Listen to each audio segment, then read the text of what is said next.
Hello, everybody. Welcome to Gaming Pubcast, episode number 18. I don't have to think about that because Duncan literally told me just before I'm back.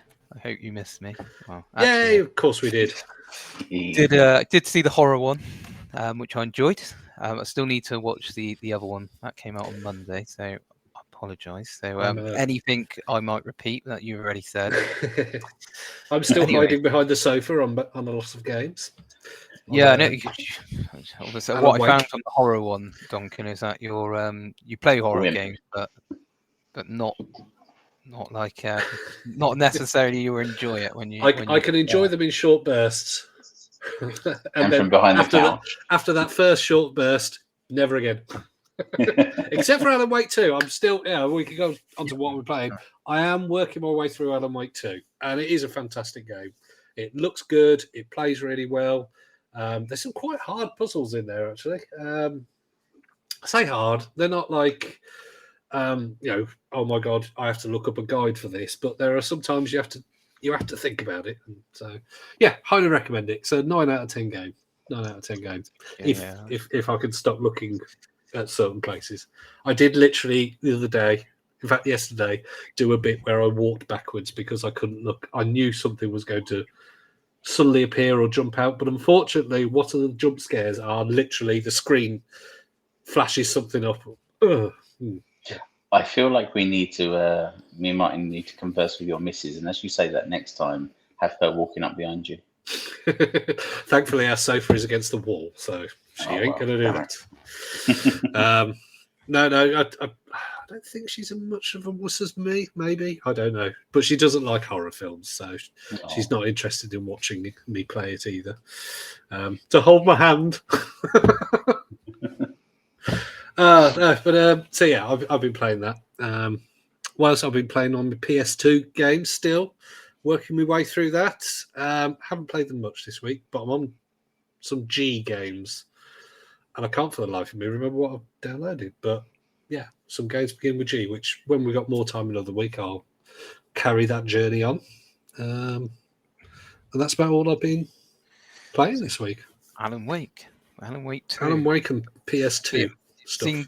I have seen the reviews. The reviews are pretty positive about it. So worth the scares. And Duncan, obviously, if you're still playing it, then it's obviously must be a good sign that the game is good. So for myself, I haven't really been playing much, and it's I have been playing a lot, but one particular game, which there's not really much that I can talk about because it was EA FC, I think it's called now. Oh, FC 24. No longer FIFA because they fell out with FIFA. I haven't played like a FIFA game since 2017. So the last one I played, and I got really into that and played it loads and loads and loads. Did the Ultimate Team. Got to a point where I got to Division 1 in one of the season, which is like a top 1% of the player base on FIFA. Nice. I've realised though the delay, the time of not playing it, my skills has diminished in that time, and I've played it now, and I'm getting better, but I'm nowhere near as I was. But I have realised. Is it massively changed in gameplay? Would you say somebody who hasn't played it for that long? You can pick it up if you played some of the game. You could pick up and play against the computer easy enough. But yeah, online, like passing, I find a lot more difficult because they get cut out a lot more. Defending, I did always find defending quite difficult anyway, but that's probably even more difficult because you've got to make sure not to go too much details, but I've realised that you can't really control your defenders only right at the last minute, because if you bring your defenders out, they just pass it and then their players are through and goal, which I realised sort of to my own expense when I was about 10-0 down when I was playing online. So, but I don't do that anymore, but I have realised how addictive it is, because it is sort of just all I play at the moment because I'm on the Ultimate Team, and I realised as a child, I used to be addicted to like opening Pokemon cards. More probably the anticipation of what was in the pack, and now I've got the equivalent of an adult because I don't really. A couple of countries have banned the loot box system, haven't they? Yeah, I haven't spent any money on it yet, but I've played it a lot, so I Good can man. get That's a coins. big yeah. Yeah. But Are you? that's the thing. If as you get older, I don't. Yeah, as a child, I wouldn't have been able to resist things like that. Yeah. If you had the option as a child, if it was through your I can adults, understand your why parents, people have these. Oh, my child spent £1,000 on my credit card. Well, number one, what are you doing letting your child having parental controls that means they can buy anything without your permission? Yeah. Exactly. But then you get kids that are older that have done it, who, as my stepson's got older, he's had less controls. Still can't buy anything on Xbox, I think, without my permission. Yeah, because you've heard story about Roblox. Is it Roblox? Roblox, yes. Or Yeah, that's another the one. one that they spend Oh, a lot of money Robux, yes. on. Fortnite as well. Obviously, like skins and stuff like that, don't they? So there But are. you can earn all these things in FIFA for free, technically, can't you? Because you just can get if the you gold have to play coins. it. Yeah, you have to play it a lot, and A lot. if you win, you get more. So if you're not very good at it, but I am getting better now, so I'm winning more than I'm losing. So I'm starting to get more coins as a result. And then when you first start as well, you start going for like the objectives, and then there's like daily objectives as well, just to keep you coming back on it, isn't it? So I actually bought the first ever Ultimate Team because it was a paid DLC. It was only something like about $1.99 or something, but it was on FIFA 12 or something, and it was so much easier then because there wasn't much microtransactions, and you could win a lot of gold, and so yeah, it was really good. It was paid DLC, so it was selective of. There wasn't as many people desperately trying to to win everything, but and a lot of people were just like, oh, why do I need that? And the next year they threw it in for free, and that's it. It just exploded. Yeah, and I know like there's frustrations about some games, which they tend to. It's less now. What that like pay to win, where if the more money you spend on it, the better you end up being on the game. So I know with like Call of Duty and all that, it's more just skins, isn't it? So you're not buying things to make you better at the game. It's just what you look like. So I know like Destiny, that was like another game where you could like easily spend sort of money on it. But anyway, Tom, I don't want to spend too much time talking about EFFC or AF 2024. How's your what have you been What's your playing? gaming week been? I have been playing Aliens Fireteam Elite on the PS5. Okay. Sort of a top-down first-person shooter. You play up to 4 players, and you're essentially going around the spaceship and being attacked by aliens. It's that simple, and you shoot and you collect power-ups, and it's good. Yeah, so it's on Game Pass, I believe. Is it on? It's going to be. It is being released on PlayStation Plus. I don't know if it has, but it is one of the November games. It is the free game this month. I already owned it anyway, but just never bothered to really put any time in. And because I saw it on there, I thought, right, come on, get the disc out. Let's get it in and let's play. And yeah, it's good. It's a bit samey. It's not as good as the previous Alien game where we were saying it's one of the scare games. I know Isolation is an absolute classic, but yeah. But yeah, what was the other one I've been playing? Lord of the Rings on the Amstrad. Now, I know. A dreadful follow-up to the Hobbit release, a similar game to the Amstrad. It came with the Lord of the Rings book included in the casing, which was quite fantastic. And yeah, it's dreadful. There's not much to say. It's actually dreadful. It's a text adventure. Yeah, I'm just looking up pictures of it. So, but it has some pictures, doesn't it? Very basic pictures. There's not really much to say about it apart from it's terrible. The Hobbit is fantastic, but this one is terrible. And the problem is, it's so bad. I feel like I have to keep playing. So I will probably carry on playing for another couple of hours because it won't have much more than that in the game. But yeah, the fact that the book's in it, for me, I think I'm throwing about 15 copies of Lord of the Rings anyway. But yeah, it is what it is. Only 15? You're not much of a fan then, are you? I'm just terrible. Terrible. So, yeah, but yeah, that's been me this week. Pretty lame, really. So, I mean, text games, all that. Everyone says about how games don't last long this time, but this is why you had guides, or you didn't look at guides because the puzzles were so hard or sometimes obscure. You had to try about 1,000 different commands in one area, in a specific area, and it would take you weeks and weeks and weeks, months even, to finish a game. Whereas when you got a guide, you were like, tap, tap, tap, tap, tap, tap. Oh, it's been 1 hour and I've finished the game. And so I can imagine, it's probably another one of those where you get the guide nowadays off Game FAQs or lots of other sites, and it's probably done.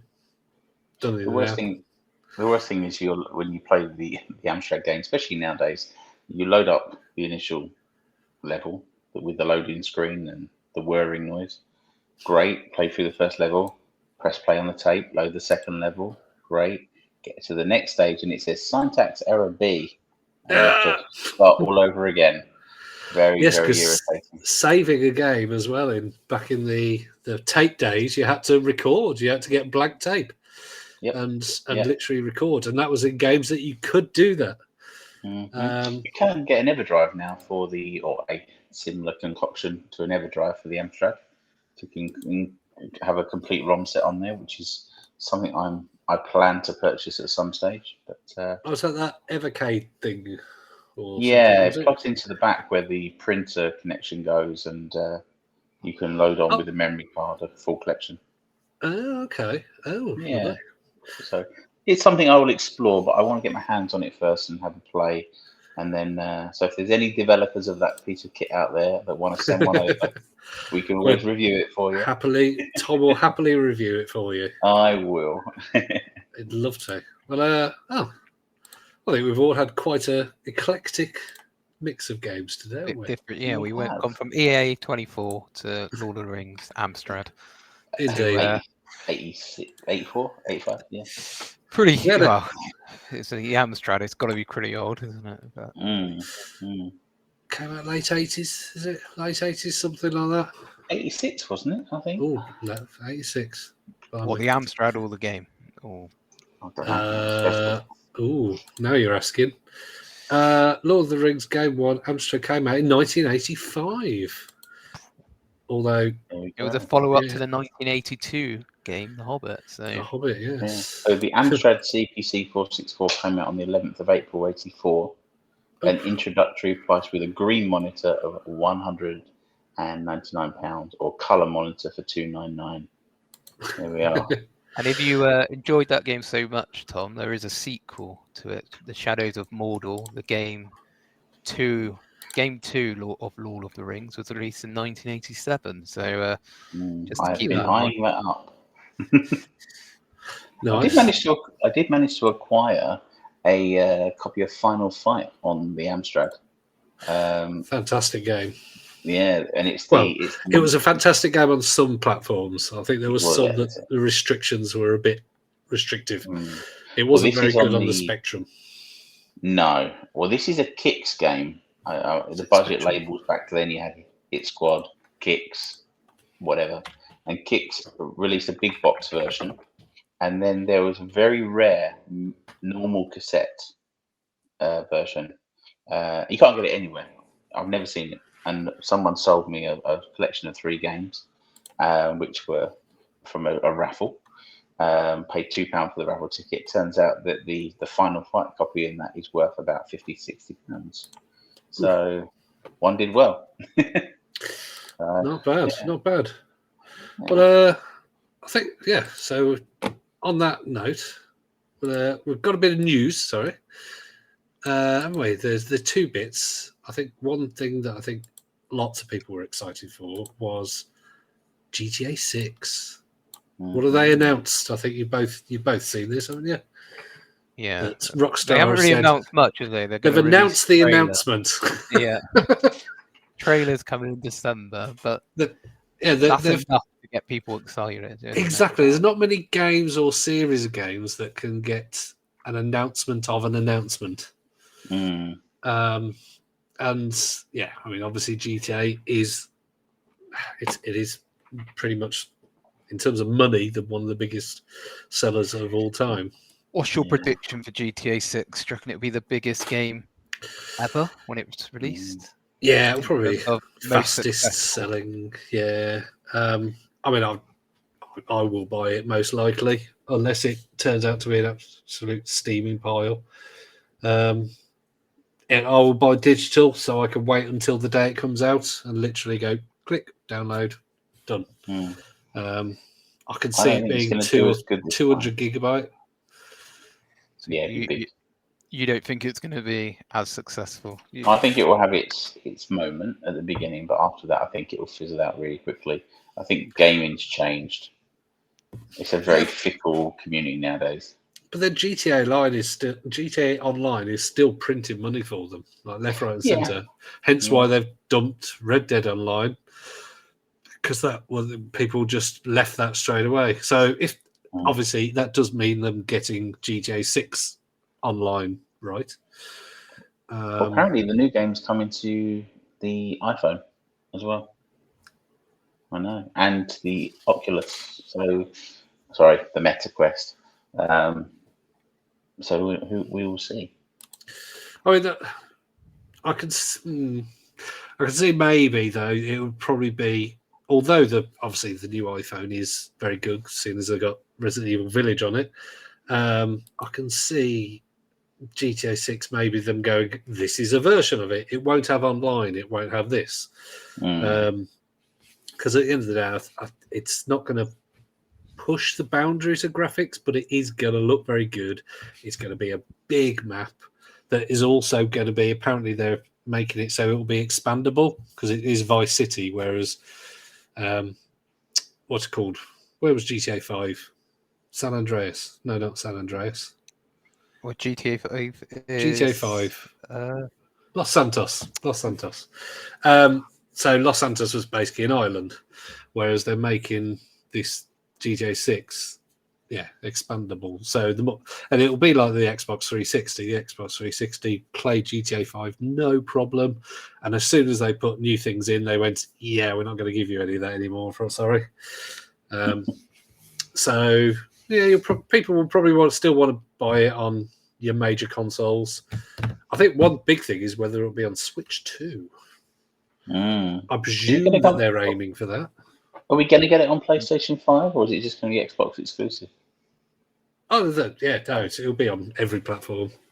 Take-Two aren't owned by anybody, and they don't generally have exclusivity with anything. GTA used, like the initial, like GTA 3 and Vice City and San Andreas, they were like PlayStation exclusive, weren't they? Yeah, they did go to... When I used to own Xbox, they ended up on Xbox. Yeah, San Andreas eventually went on to Xbox. But it took a while, so... but yeah, I mean, GTA 6, I mean, the trailer is already breaking record. I don't know. Well, it's saying online it's already breaking record, but the trailer hasn't been released. The trailer hasn't been released, yeah. So maybe the anticipation of the trailer is it got 1.4 million likes since being viewed. What did Ghostbusters get? That's out today. The Ghostbusters trailer? Yeah. I have watched that. I was on IMDb earlier watching that. That looks interesting. I haven't watched it yet. It's got Dan Aykroyd in it in the trailer, and apparently Bill Murray and what's his name? The other one. Oh, not Egon. Anyway, it's got all the old guys in it. Winston, that's the one. It's got them in it, and all the new guys. Yeah, the young one from Stranger Things and Mike. Well, Mike, that's Mike. The one. That's what he's called in the Stranger. Mike in Stranger Things. Yeah, isn't he called something Wolfhard or something? Yeah, it is. He's got a really cool name. I don't know. Yeah, should be good. But yeah, we digress. We do, as always. So that was a bit of news, wasn't it? What's the other bit of news we got? Oh, the Steam Deck. Steam Deck OLED edition.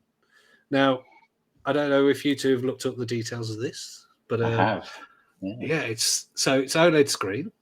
It's got a better APU that's not more powerful, just more power efficient. It has a slightly bigger screen as well, 7.4 inch. And but it's still the same size bar. I think it's 1 millimeter thicker. So so ain't much difference. Better joysticks. And also, apparently, a 1 terabyte is going to be available from day one. So to purchase from Valve instead of having to upgrade, like apparently also everybody it else charges 30 to 50% faster than the original Steam Deck. I think it lasts longer as well. It's 30 to 50% longer battery life because it's got a 50-watt battery instead of a 50-watt hour instead of a 45-watt hour, something like that, I think. So all in all, a fantastic upgrade. Fantastic upgrade. Just looking at it now. Play longer, download faster, has 30 to 50% more battery life. So there you go. So you're going to buy one, Duncan? No. The fact that I've had mine so long and I haven't got any money to buy one at the moment. No, I'll be keeping mine, but it is good to know that they are. Or if mine does break and I have to buy another one, I have to. Then there will be the option of buying a prettier one with the battery lasts longer. But I'm somebody who I don't play on the commute. I don't play while sitting on the beach or while fishing or something. I sit at home or sit in bed where there's a plug right next to me and I can charge. So I'm not really that bothered. I've never played the Switch OLED, so I've never had an OLED screen on like that. Obviously, phones are, I've had a nice bright phone screen. But yeah, so I'm not that bothered myself, but it is a fantastic upgrade, and it'll be interesting. It'll be interesting to see what happens with the original Steam Deck price now that the OLED is coming out, because they have reduced it at the moment. I believe it's by something like $50 or something. Oh. Don't quote me on that. But so if people do want to get one, now's the time, because I think eventually they will probably stop making the original one. I don't know. I'll just wait for my son to get bored, and I'll take his. They're such a fantastic thing. It's completely revolutionised gaming, I think, for me, because I can just go. I can get it on multiple devices, and one of them I could sit on the toilet. Yep, love it. Always good. Absolutely always good that when you can play games on the toilet. I agree fully. and you can play your PlayStation on the Steam Deck as well, remote play. Yes, yeah. And you can play Game Pass cloud, like cloud gaming. There's nothing you can't do. Yeah, you can stream from a desktop PC as well. You can stream GeForce Now. You can emulate incredibly easy with things like EmuDeck. And is it EmuDeck or EmuDeck? I think it's EmuDeck. EMU. Well, it is EMU, but then emulation or emulation. I don't know. It's one of those mysteries. Yeah. Well, VR works on it as well. You can link the VR headset up to it, and it will work. It will with the less demanding games. You can't start playing Half-Life Alyx on it. It will just cry at you if you try and do that. But no, I love it. I absolutely love my Steam Deck. It's my highlight of the last probably 5 years, and that's with me buying the Series X as well. They should put that on their advertising campaign. Duncan Nash's highlights. I can play on it. I can play it on the toilet. I can play while pooping. The highlight of the last 5 years while pooping. Indeed. Yeah, so fantastic. And now even Even better, there's so many people I remember on the Steam Deck Reddit when it was coming out were like, "Oh, I'm not getting one until they bring out an OLED," and they're not doing that. Well, now they have, so you can buy one, you picky people. And they've specified it's not Steam Deck 2. There is. It is not. It is exactly the Didn't same, like CPU power, GPU. Well, it's an APU. It's just literally more power efficient, and because the screen is OLED, that's more efficient as well, and slightly bigger battery. So yeah. Highly recommend. I think I read that we won't. Are you buying one tomorrow or the day after, Martin? No, I'm the only one here who done it on Steam Deck. So when's this OLED version coming out? I believe November 16th. I think I looked up. I will double check. It's my birthday on Monday, so. Well, there you go. That would be quite an extreme present. On the 16th of November at 6 p.m. UK time, priced at $549. Yeah. Generally, if it's £1, it's $1 kind of thing. So $549 for a 512 gigabyte, or $649 for a 1 terabyte model. There's also a lower $400 price right now for the 256 gigabyte LCD model. I'll let my mum which is sticking know around. that I would accept the lower version for my birthday. Yeah, I mean, if you get a 64 gigabyte, you can upgrade nowadays to 1 terabyte quite easily for about £60 for a 2230. I would ask my partner, but I'd ask my partner, but the money would come out of our joint account, so I would be paying for it yourself anyway. So yeah, but no, it's definitely something I do want to get, but probably not for a little while my partner's on maternity leave, because a little bit. Babies! I don't know. What are those? Ruined gaming. I know. If I knew the Steam Deck was going to bring out an OLED version, maybe I'd have played. Steam Deck, baby. Oh, which one? In a minute, we're going to see a cushion thrown at his head. I know. Luckily, she's upstairs, so unless she's trying to keep my voice down, so she can't hear. Yeah. Dangerous times. I think that's all the big news, isn't it? Yeah. So now we're handing over to you two, because we're going to chat about the Super Nintendo. Yay! Or what was it called in Korea? The Super Comboy. Was it Super Comboy? Super Comboy. I don't know why it didn't catch on. In the Famicom. In South Korea, it is called the Super Comboy and was distributed by Hyundai. Oh, there you go. I think Sanyo also released one as well. So, but yeah, Super Nintendo released in the UK in April 1992, and in the rest of the world was June, July, and August of the following 2 years. Went on to actually sell nearly 50 million units worldwide. So it was it was a big seller, but it didn't even come close to the console before the Nintendo Entertainment System, which sold hundreds of millions of units, and continues to sell in Brazil right now. So does the Super Nintendo, weirdly. Support was dropped to around about 2005 in the UK. So it really did have a lifespan. One of the well-known final games that we would be aware of would be Super Mario World 2 and Donkey Kong 3. Those were absolutely phenomenal games, although Super Mario World 2 did have the crying baby in it, Baby Mario, and it was very irritating, to say the least. I've got to say, I played this game recently, and after playing Super Mario World 2, I'm not enjoying it as much, to be honest. No. I think he used the Super FX 2 chip in there, or some division of that. But it was almost like hand-drawn Crayola artwork. It was very unique in its style. Wasn't a fan. No.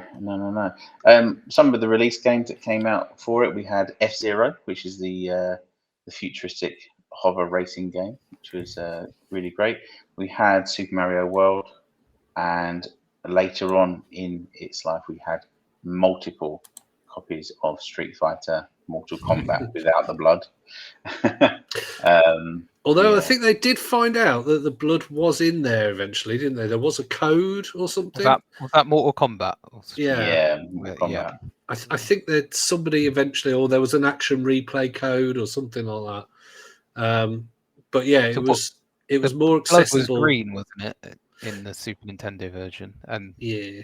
in the Mega Drive, which No, the was Mega Drive, there was just a code that you could put in, I think, on with the controller, and the blood was there. And I think they removed that ability in the Super Nintendo, but I think that the ability to turn it red was still there. It just wasn't accessible without an action replay, because an action replay was basically a hacking module. So my sort of knowledge of Super Nintendo, as we're briefly chatting before on the before we started the podcast, was more appreciate it now more than I do probably back then, because I was quite young when it came out, and I did have, and it's very brief as well, because we had the Sega Mega Drive at the time.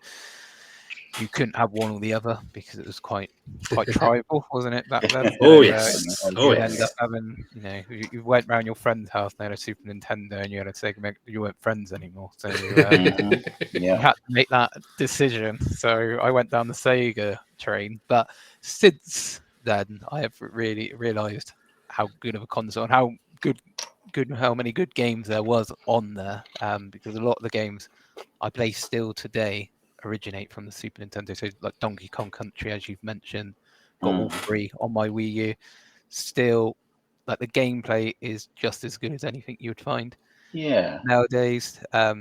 Mario All Stars, Super Mario Kart, the first obviously Mario Kart came from Super Nintendo, and we know how big and popular that genre is. I say genre, it's just Mario Kart, isn't it? I know How great is the kart racing genre was started by Nintendo. If anyone mentions a platformer, every gamer goes straight to Mario, pretty much. Literally, if you're playing a Metroidvania, it's Metroid. It's from Nintendo, the Castlevania, which started on Nintendo, and I mean they're just they are gaming. If you want to go that far, there's not like that many games where you can think all that back to 30 years plus ago, and they're still making like Zelda, Mario. They're all pretty much Nintendo, aren't they? I know there are, like we just said about Street Fighter and Mortal Kombat, which were back then. They still make games, but on the whole, it's. But that's the thing with Nintendo. It was always about family-friendly games, and you had things like Street Fighter, but Street Fighter they wouldn't have made because it was violence, hence the green blood in Mortal Kombat. Because I'm surprised even back then I was surprised that they even allowed that, because they didn't allow much, and then they sort of softened as the SNES kept older. I think it was more because of Sega, the Mega Drive, wasn't it? I think they sort of softened and relaxed their rules because Sega had that against them, didn't they? Like, well, look, we have red blood, not green blood. But so Tom, because I know you are already it's one of your favorite consoles, isn't it? The Super Nintendo. I don't know if it is your favorite. Is out that Nintendo, the NES and the SNES, which one did you prefer? Mine was the SNES all the way. I had a friend that had the NES, and we'd go around and play Star Wars on there and Turtles and things. But for me, Christmas 1991, I've never admitted this, but maybe I did mention it on one of the other podcasts, but me and my cousin we unwrapped our Street Fighter 2 box Super Nintendo 3 months before Christmas and played it to death, completed the game. Hang on, with or without your parents' knowledge? Oh, they didn't know. We literally slid it back in the wrapping paper every day, skiving off school. And then we did get caught eventually, skiving off school, but we still managed to rewrap the Super Nintendo before we got caught. So we completed Street Fighter 2 way before that, and we even had the action replay and managed to do the hack to get the bosses. But the bosses were just in silhouette, so that's how you played the bosses, and they were like black silhouettes. That's all you could use. And we used to go down to Comet in Crewe and play Super Mario World before it came out. So that was the intro, and I used to stand there playing it for hours. And I think I got about 2/3 through the game. Never completed it, but I got 2/3 through the game in Comet, and there was always a little crowd around watching, and it's a good memory, really good memory. Yeah, I mean, with in terms of the playing games before they came out, I mean that's the thing. People, probably younger people, don't realise that the Super Nintendo, it was released over 4 years apparently. If I'm going by Wikipedia, came out in Japan November 1990, came out in Russia November 1994. So now granted that was a year after the previous one. Like in South America, it came out in August '93, but that's still 3 years. Could you? I mean, granted, things like the Steam Deck were restricted in different areas, but nowadays movies are almost worldwide simultaneous, but they're normally within a month of each other. Games are normally, again, even if they are different in different areas, they're within a week or two. Very, very rarely, but back in the day, we were all sitting there reading about how Japan was playing this awesome new console, and we didn't get it for another year and a half. And the Super Nintendo was the console that really did change gaming. It was essentially the first machine to have internet-based gaming through the Satellaview. Oh, it wasn't strictly internet, was it? It was like satellite, yeah. So it was. They had it was kind of a weird one. They had like a satellite. TV. It was like a TV signal, really, wasn't it? Yeah, it could beam down games, and there was some kind of multiplayer function to it. And you had like a 2-player F-Zero that appeared on it. You had Mario Excite Bike, which was basically Mario Kart but on bikes. Bit of an unknown one. Excite Bike, yeah. I know. And then obviously you had things like the Super Scope, which was the big gun. Oh yes, looked more like a bazooka, didn't it? Really, it did. Yeah. Yeah, the 2 handles, and that's it. Yeah, Sega had the Menacer gun, and of course, Super Nintendo. Then, and I hate this story because it's been told so many times, but Nintendo, partnered with Sony to create an add-on for the Super Nintendo, so it could release 32-bit CD-ROMs. They had a special name for them. Can't remember it. And then screwed Sony over and partnered with Philips, who were the makers of the CDI, which we were discussing earlier. So had it not been for that screw over, then maybe we wouldn't have the PlayStation. PlayStation, yeah. So the Super Nintendo essentially changed the industry. It was a pivotal one, yeah, definitely. Was the Super Nintendo the first console that had 3D graphics, or am I wrong in saying it had the enhanced chip, didn't it? Which it had the FX chip that appeared on Star Fox. But that was in the cartridges, wasn't it? That wasn't actually in the console. Because it was done by Argonaut Software, I think it was called. They did the FX chip too as well. So. Mega Drive did their own version with the virtual racing, didn't they? I've played them since, and it makes your eyes hurt. The 3D. Well, funny enough, Star Fox is now imported to the Mega Drive without any software, any chip enhancements. But it's taken this many years to get it, and it's pretty good. It really is. It's not as good as the Super Nintendo, but you'll notice with the Super Nintendo version, if you look at the screen size of Star Fox, it's within a display, a frame, because they couldn't display polygons on a full screen to create the 3D effect. So it was shrunk down to give it that effect. It was very clever. And they had Mode 7 graphics as well, which worked with like F-Zero and whatnot, didn't they? Yeah. Pilot Wings, F-Zero, yeah. Yeah, because I remember when Gunstar Heroes came out on the Mega Drive, and it had that parallax effect with the background, and with some of the bosses where they turned around, kind of thing. And there was a big thing because the Super Nintendo could do that and the Mega Drive couldn't, and yet here was the Mega Drive doing it. But that's the kind of clever things that developers had to do with things like the NES, the SNES, to get the most out of it. Yeah, So what? considering well, it was released like you said, 1989 in Japan, 1991. Did you say, Tom, or 1992? Okay, it came out 91 in UK, 1990 in Japan. 1990 in Japan. So came out. quite a while ago. So at the time, it was pretty Oh, in terms of the software compared to what came before. It was quite a bit of a jump, wasn't it? In terms of like Apparently Donkey Kong Country, I still feel looks good It stands up, doesn't today. it? Yeah, Completely. I do feel like 2D stands up better than 3D games. When under certain But even Super Mario World that came out at the beginning of its cycle is still really cute, nice, lovely graphics that work really well. They're good enough for what they need to be, aren't they? Yeah. It's like the gameplay is good enough that you can get away And with it's the limited smooth. graphics. It was I think responsive. Super Mario World was the pinnacle, was the or top of the mountain for 2D Mario games. I don't think anything's come close since. Although some people are loving Super Mario Wonder and saying it is good.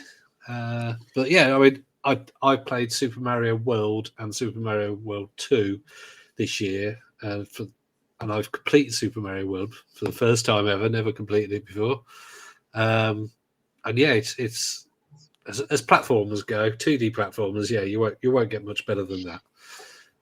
Although there's some frustrating bits, mostly to do with the ghost levels. Those ones can with the doors that move. Yeah, can go jump. Yeah. No thanks.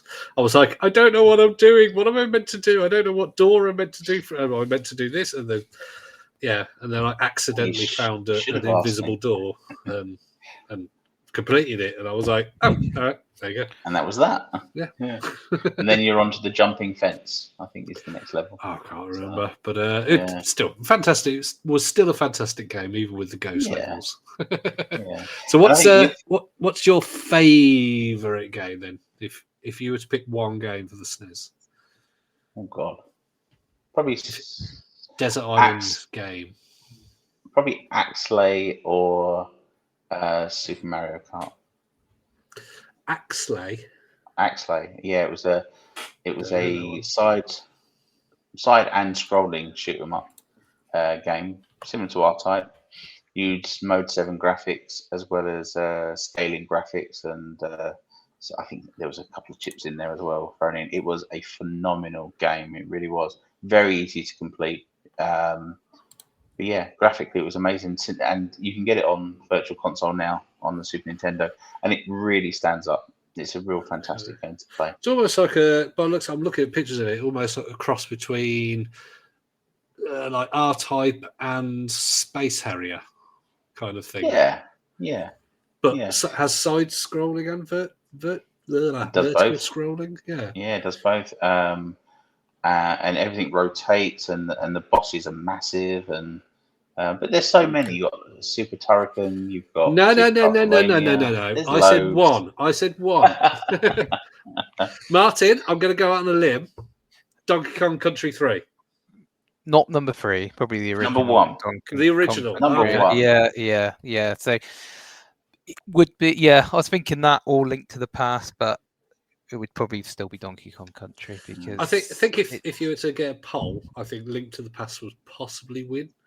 That's a lot. Yeah, but I think there is a lot of game. Zelda. There is a lot of Zelda bias, isn't there, in terms of anything Zelda, everyone necessary. I mean, there is a justification, but people just jump on the bandwagon that it's always going to be good. But I feel if you ask me now, play a Super Nintendo game, I'll choose to play Donkey Kong Country, the original, because it's just what you want from a Super Nintendo game, isn't it? Platformer, great gameplay, and it still holds up really well today. Like I played the Link to the Past. I think it was on the Switch. I can't remember. One of them was, but I mean, it is good, but people, like you said, Duncan, there will be people who argue it's one of the greatest games. It's on. If you go to IGN's top 100 SNES games, it is their number 1. Which but it is IGN. I'm just looking for Donkey Kong Country. Donkey Kong Country 2 was number 16, I'm failing to see. Oh, yeah, Donkey Kong Country was. I hate to say this. This is IGN, so take it however you want. Number 28. Wow. Yeah, When sorry it about came that. out, though, because it came out quite close to when we were going on to the next generation, wasn't it? The Donkey Kong countries. Yeah. And it was It kind of still, expanded the lifespan of the SNES for a couple of years. 1994. It it came was out. kind of like here's, to Sega, look what we can do with our console. Mm. I mean, they did at the time. I remember them coming out and they looked amazing because, yeah, it wasn't cartoony. It looked almost, yeah, it's hard to explain how that kind of graphics looks, but yeah, it's almost like you were controlling a 3D character, but it wasn't. For Yeah, me, nowadays you do have 3D characters in 2D, but that looked like a CGI. It looked like a CGI character. They rendered the characters outside of the game separately, so they were actually a 3D polygon. Then they implanted it into the game, and it was almost like stop motion. So it was very clever how they did it. and for me, Yeah, I it's mean, like yeah, go on. Sorry, I was just going to say it's like the start of a very mini era of Rare, as in the game developer just bringing out brilliant game, because they continued on to the N64, didn't they, with like Perfect Dark. I think that was Rare, wasn't it? GoldenEye. Yeah, Perfect Donkey Kong 64. Banjo Kazooie. Banjo Kazooie, Banjo Tooie. Yeah, so I don't know. It was when they got bought off by Microsoft, then they didn't seem to make as good games anymore. So I'm not going to blame Microsoft. They're all sitting in their Ferraris in Dubai, I know. chilling out. Interesting with the Super Nintendo though, and same with the Mega Drive to some extent. They had multiple box variation releases. So you'd have the console, and on the box you'd have like International Cricket or Street Fighter 2 or Super Mario, or the 5-box release. And I think at my peak of collecting, I had something like 19 variations of console releases. But there are some, even to this day. International Cricket is an Australian release, and that fetches in the region of £700. I've seen it go for over 1,000. Super Mario Kart, the box release, is so rare you never find it. The UK version particularly, but and in Spain they had exclusive. Some of their Formula One drivers had exclusive releases for games. So they would take the Nigel Mansell F1 game, and they would implant their Spanish drivers onto the console, and it would become their game. And but yeah, it was. And the Donkey Kong crate was amazing. Was going to say, did the console look any different, or was it the same? Was it just the box? No, completely the same. Yeah, so it wasn't like with the Nintendo 64 when they brought out their was it like the Fantastic editions with the like the multiple color? You could get the jungle version and the and the Turtles one, and the Pokemon Pikachu one. Okay, so it's like the box variation, but it was a box variation. I mean, I was about to say the Donkey Kong crate. Martin, you'd love it. It has a big Donkey Kong on the front, game poster, and it is just a phenomenal release. Probably the best one out of everything they ever released with the Super Nintendo. It's a real nice piece of kit. Probably gets about £300 on eBay nowadays, and it's hard to get. So you say the Mario Kart that's expensive is just the box standard original Mario Kart boxed? It's got it's a console release, and the games inside the box are console, but essentially it's just the packaging is different. So, but yeah, that is one of between repurchasing the Donkey Kong crate, because I regret letting that go. But the UK Mario Kart release is one of my wants. I think that I will always want to get back. Well, what about Pit Fighter? Would you want to buy that one if you got offered it? I think I need another drink. Hold on. It was a game. I never played it on the Super Nintendo, but I played it on the Spectrum, which I know people that don't know Pit Fighter. Pit Fighter was like the granddad of Mortal Kombat. really, wasn't Yeah. it? Yeah. It was. I think you could have up to about 3 or 4 characters on the screen. I think, but it was a side-on fighter, and it used photos of big muscly men kind of thing, and it was it was quite violent. It was an arcade game, but it was just all about the graphics because it wasn't a very good arcade game. And then it was ported to every single last device known to man. And unfortunately, for anybody who bought it, mostly abysmal, especially on the Super Nintendo, which one of the worst games ever. In fact, PGA Tour Golf came very close on the Super Nintendo. The Mega Drive release of PGA Golf was amazing, but terrible graphics. PGA Tour Golf on the SNES looked like someone had got a crayon and just coloured everything in. But it was very addictive to play. I still have a copy upstairs. But yeah, guilty pleasure, that game. I mean, I'm just looking up PGA Tour Golf for the Super Nintendo. And did you have a favourite game, Duncan, on the Super Nintendo? I know you said you. I never owned one. Yeah, so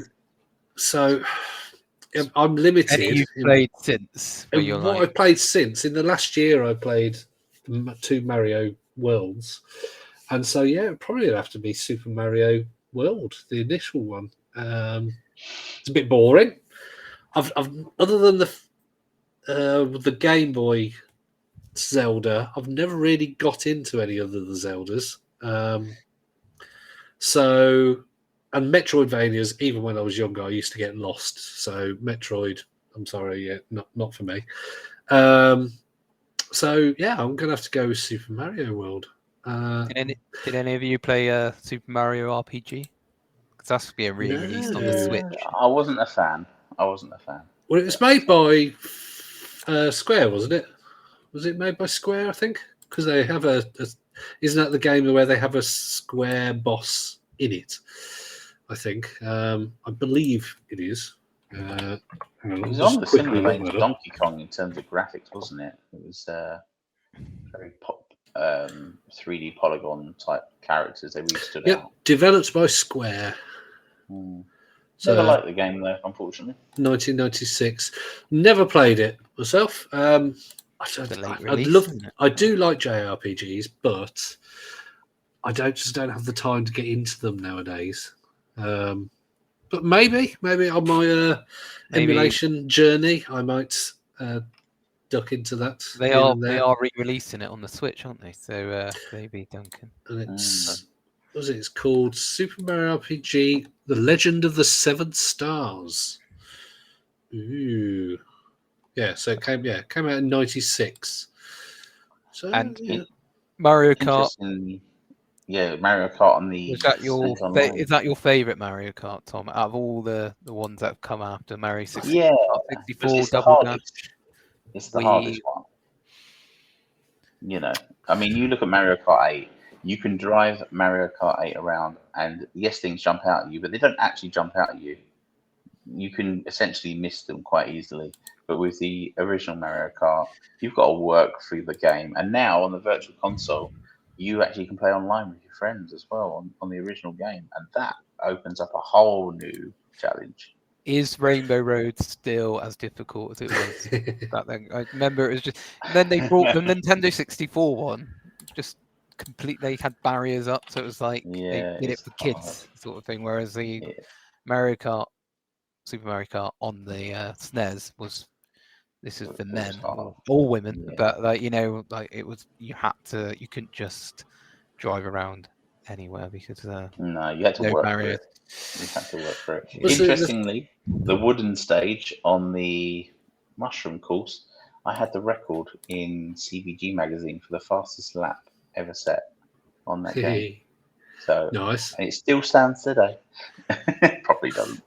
well, they don't make the magazine anymore. So, what was the record? Can you remember, Tom? Just I think it was and try and beat it.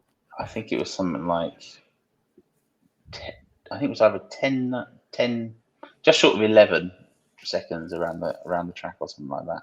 It was Is pretty Rainbow fast. Road the one where you can, in the 3D ones, you can cut out half the track, What, can't like you, or by something? falling off the track at the right Yeah. place? Yeah, can't do that on the SNES. No, the SNES is flat, isn't it? There's no Yeah. ups and downs. There's no ups and downs, but yeah, feel free, Martin. I think it was literally 1 second short of 11 seconds on the lap. It was quite fast. So I'm just looking up to see if there is a record. SNES Rainbow Road 150cc, 17th of March YouTube video where it's a 1 minute 26.162. But that is, that's Mario Kart 8.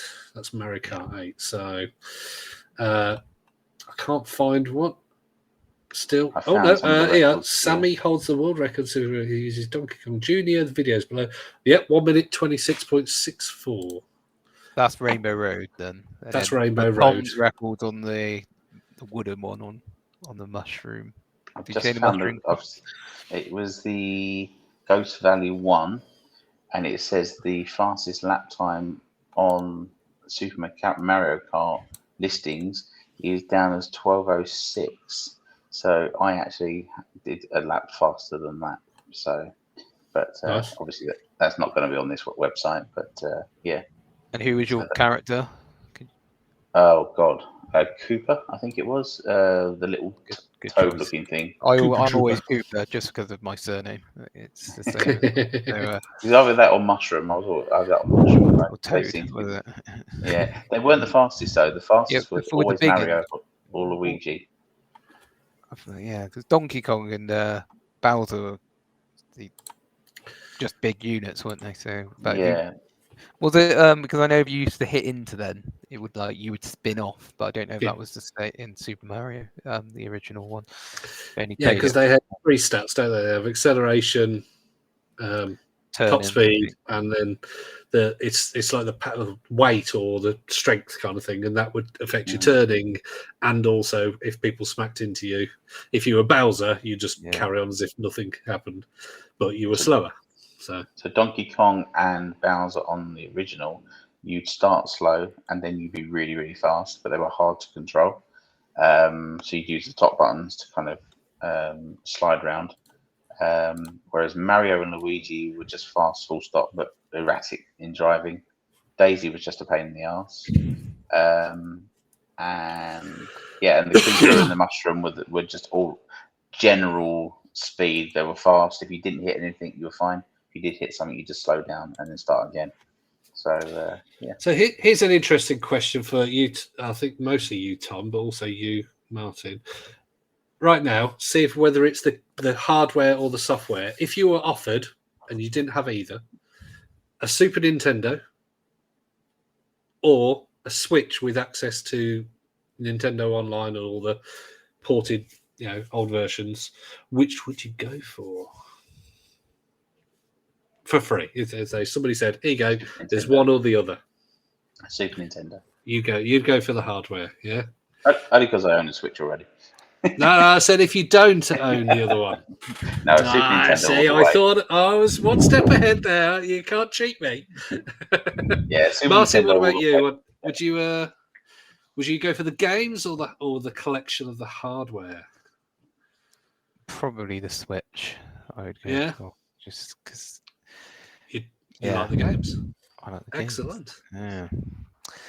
Well, but I was going to say the last thing was really that at that time, see, Nintendo was the biggest console on the market, wasn't it? They had I think when the Nintendo or the NES was about 90% market share, and then I know the Sega Mega Drive sort of shaved a little bit off, but was still nowhere near as big as the Super Nintendo. But it wasn't until the Wii, wasn't it, after the Super Nintendo, where they were sort of got back to not that level, but where they were, selling a load of units again, because the Nintendo 64 and GameCube, for Nintendo standards, were a bit of a sort of failures in terms hit of miss.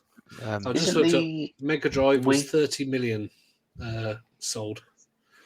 What's the biggest selling console of all time? Is it the Switch or is it the Wii? PS2, I think, isn't it? Biggest. So I think PS2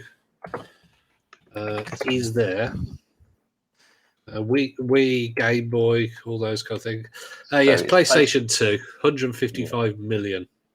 And some of these you can take the stats with a pinch of salt, but yeah, generally PlayStation 2, but then it's Nintendo DS, Nintendo Switch, Game Boy, like Nintendo Game Boy, then PlayStation 4, PlayStation Wii, PlayStation 3, Xbox 360, Game Boy Advance.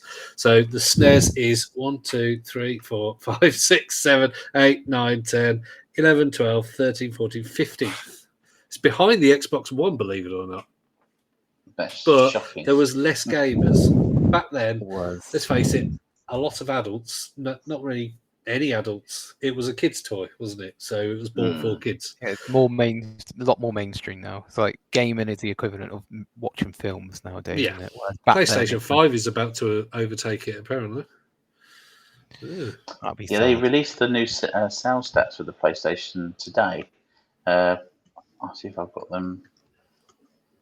PlayStation 5 is on 46.6 and the SNES got to 49.1. So, Yeah. I mean, the Nintendo Game & Watch is sat there on 43. yes. Oh, I still own one of those. I've got They're worth a fair bit. Yeah, what have I got? Climber, which is an amazing Game & Watch game, but it's worth about £600. So Nice. if it's boxed, mine's not, and it's pretty damaged. I've had it since I was 11, so we're all good. Yeah, I'm never selling it. But yeah, so I think the sales, sort of, they lie to what they look like. That lies a bit, really, because it was back in those days. The SNES was seen as a kid's toy, and parents bought them for kids. Yes, adults did play before anyone lynches me, but generally they were seen as a toy. They were. Yeah. Nothing like a bit of WWF with your nieces and nephews and brothers. Indeed. I didn't know any adults personally that played when I was, 12 years old. None. My parents certainly weren't interested. No. I think I was like 2 when it came out, so I can't really remember. I was 12. Oh, blimey. Yeah, so I was 1 year older than that. Right, I think we haven't exhausted. We could probably talk about it and individual games for hours, but yeah. So an interesting exploration of the Super Nintendo. Well, perhaps post something on our Facebook group if anyone wants to share their Super Nintendo memories. Be interesting to hear your stories. Put some gameplay up if you've got yours connected up. Or any games that we may have missed. Hey, here's a quick one. I don't own a Super Nintendo anymore. Oh, is that one of the ones you unfortunately had to? Yeah, I own a SNES Mini, but I don't own a Super Nintendo anymore. So you could technically post a picture. I will post a picture of the previous collection. How about that? I unfortunately do not have, but I do have access to some of the games. You do have a Switch, don't you? They're on the Switch, aren't they? Some of them. That's the one. Yeah, that's the one. I've got a Wii U as well with some SNES games on there. So and a bit of Donkey Kong. So I won't be playing Mario's Missing because that was another terrible game that wasn't really a proper Mario game. But yeah. Anyway, so I think I've got to say the words because YouTube will hear it. Like and subscribe. And I wonder if that actually happens now. I really should check YouTube to see if it happens where it flashes. It didn't, when I watched the horror one, it didn't. Oh, okay. Oh, maybe that's something that's coming but then out. My mind was taken away because I was at that point I was googling TV listings for Christmas Eve 1989, trying to find that horror film. Yeah. So, I'm thinking it might have been 1990 actually, but you led me on a wild goose chase. Yeah, I'm still looking. Do you know what? I started looking as well. And like TV films, and I was like Woman in Black. That was ITV 1989. Maybe Tom got the channel wrong. But it was a year I got the Game Boy and Super Mario Land. So, but I don't know if my parents made me wait a year or not. If anyone who is listening knows, then comment. Told you should get on Reddit. Tom. There's I don't know where the group is, but they're just magicians. I wish I could remember the name of the group, but it's something silly like "What's that movie?" or something. You know, I'm a bit of an old fart. I don't use Reddit, or Discord. I don't understand them. I don't understand Discord either. Me and Martin No. attempted that once, point, didn't we? We soon went, I don't know, should we move over to WhatsApp or Facebook or something?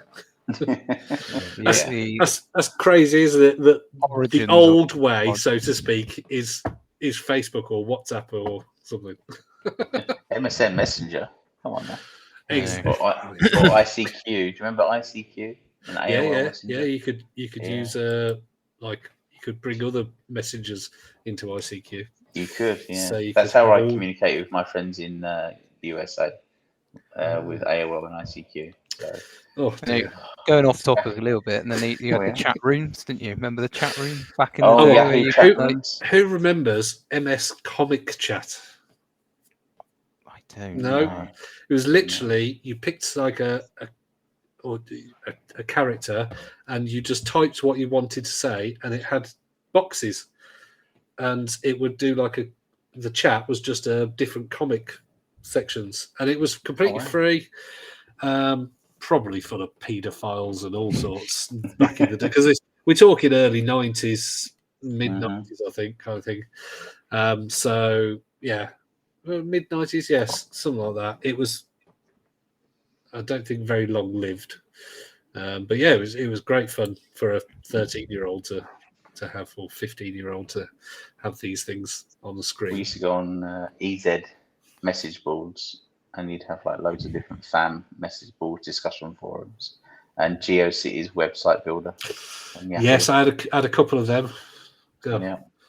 All lost nowadays. Oh well, I owned a blogging site back in the day called blogstuff.co.uk, and I remember selling it with 1 million active users. Nice. I can't remember what year, but it had all cartoon characters on it, so you'd make.